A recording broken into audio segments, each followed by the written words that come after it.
guys! Welcome to my YouTube channel, Moyeng Finland. Sorry sa boses ko mampangit. Nandito ulit ako sa lake, sa tambayan ng aking dito malapit sa amin. Ayan, playground, may mga batang naglalaro. Ganda ng panahon ngayon.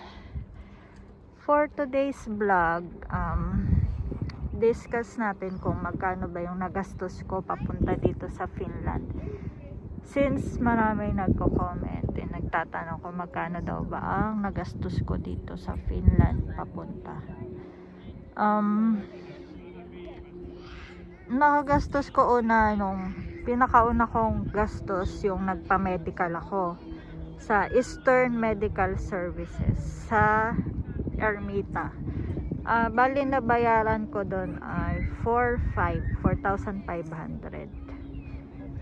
Yun ay pre-medical. Next na nagastos ko ay yung mga docs papuntang LBC, papuntang Baguio. Parang kailangan daw ipadala doon. Kailangan nang ipadala sa agency yung mga docs. So yung LBC from Pasay to Baguio ay 187 pesos. Tapos ayun, hindi pa pala tapos yung sa medical ko. Bali ako nun, pending pa ako nun sa medical. So kailangan ko pa na magpapasta. Yung pasta na napuntahan ko ay 1-2, isang ngipin. So, isang ngipin lang naman yung pina-medical, yung pinapasta ko. And sa cleaning, kailangan ko din magpa-cleaning. Magkano ba yung cleaning ko? Mga 1K yata yung cleaning o 1.5. Depende sa sa mapupuntahan nyo. Ayun. Tapos next ko dun sa after ko nung medical na dental, pending ko sa dental pasta nga saka cleaning. Yung sa vaccine naman, ito na, medyo magastos na tong vaccine. Sa vaccine ko, polio vaccine ko kasi na to yung parang mga yung vaccine ko yung ba tawag doon, 3-in-1, 5-in-1. So yung polio vaccine 3.5. Next, yung MMRV vaccine ay 3.8. Naka 3.8 ako noon.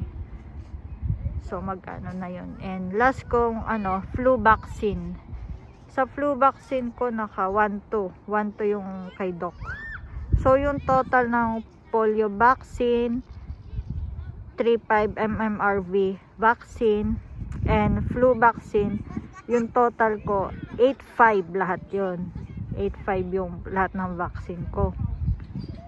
And yung pala, yung sa additional dentist fee kasi di ba bumalik ako, sorry guys pa.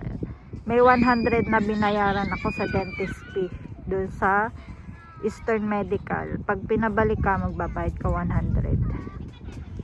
And after nun, nag-contract signing na ako yung sa una kong contract signing, asaya nila. Contract signing ko, 26,500. I'm sorry guys, ang ingay nila. 26,500 contract signing yun.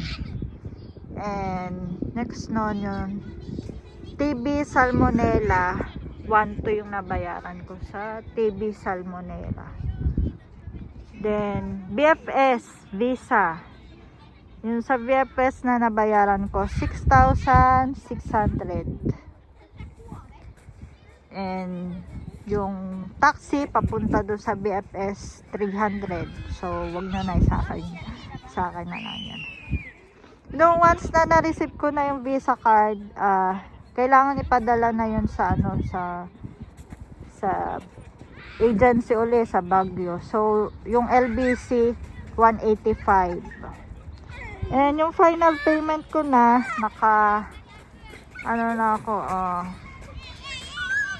yung pala, kailangan lahat ng documents na nasa yung kailangan, halimbawa yung visa card, passport, Saka yung mga vaccine, copy ng vaccine. Pero mga those Xerox lang pinadala ko yung iba.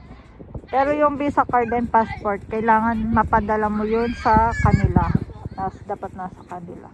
Kundi hindi nila ipaprocess yung inyong documents pag wala sa kanila yung visa and passport mo. After no, nagpunta kami ng Baguio for final payment. Yung final payment na 46,270.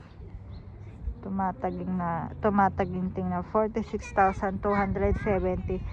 Sabi kasama na daw kasi doon yung airfare fee sa 46,270. And kaya umabot siya ng 46,270 kasama na yung ticket. And final medical 4,100. Yung ewan ko ba bakit iba yung pre-medical ko. Kasi ibang tao na yung nandun nung nagpa-medical ako. Yung final medical ko 4,100 na lang. So, ang total, ang mga nagastos ko, in summary, sorry guys. Ayun, ang total na nagastos ko papunta dito sa Finland. Ewan ko baka may mga iba pa akong expenses na hindi nasulat dito.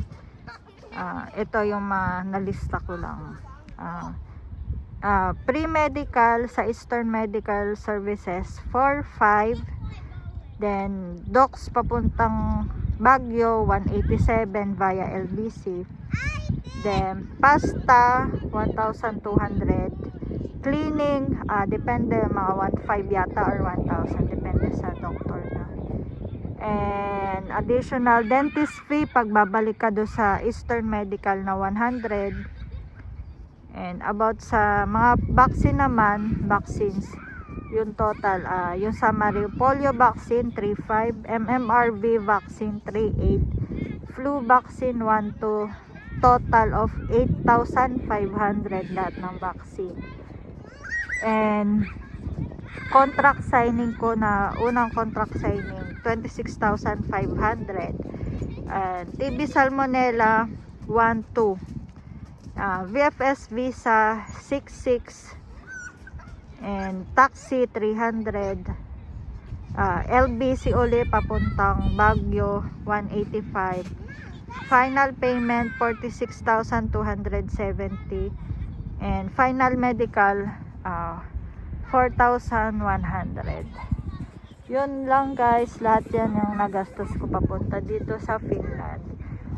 Medyo mura pa rin in fairness kaysa unlike sa mga pupunta ka ng Australia, Canada, pag mag-aasikaso ka, 'di ba? Ang laki ng pera na hinihingi nila papunta doon. At least to, siguro mga 100k lang yung nagastos ko. More or less ganun. Hindi naman umabot ng 500,000 or 1,000,000. Ayun. At least to, ticket lang yung nabayaran namin sa agency, saka yung mga medical and visa processing, yun lang yung nagastos namin, kaya okay pa rin.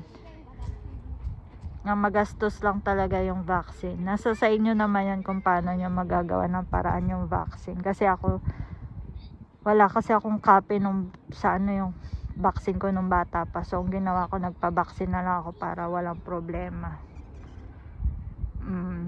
Yun lang guys, mabilis lang naman, basta may pera ka.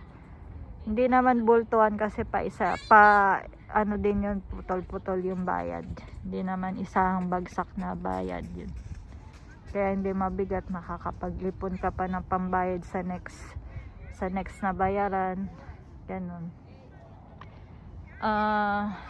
Good luck guys. Ayun. Salamat. Subscribe naman kayo dyan. Char. Bye guys. Ito, nasa park pala ako.